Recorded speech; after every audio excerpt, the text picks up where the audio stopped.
तामिळनाडूतील सत्ता स्थापनेबाबत देखील आपण एक ट्विट केलेलं आहे. हो, आर्लेकर असं म्हणतायत की बहुमत दाखवा, मी आता शपथविधी नाही, त्यांनी त्यापेक्षा बहुमत दाखवा हा विषयच येत नाही या संविधानामध्ये. सगळ्यात मोठ्या पक्षाला तुम्ही सरकार स्थापनेसाठी बोलवायलाच पाहिजे असं संविधान सांगते. आर्लेकर नावाचे जे राज्यपाल आहेत मूळचे गोव्यातले,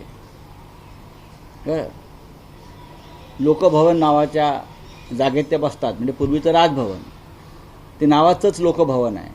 तिथे लोकभावनेचा कायम अपमान केला जातो. 108 आमदार ज्या पक्षाचे निवडून आले आहेत, तो सर्वाधिक मोठा पक्ष आहे.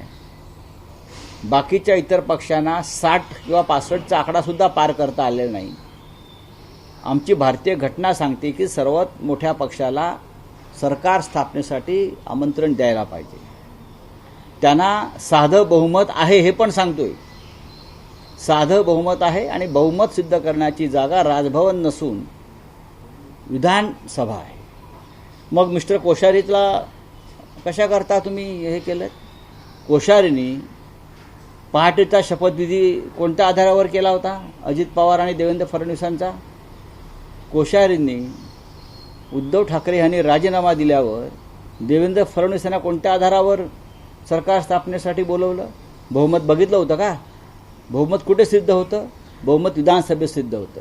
आर्लेकरांना, राज्यपालांना कोणीतरी संविधानाचे धडे दिले पाहिजेत जाऊन.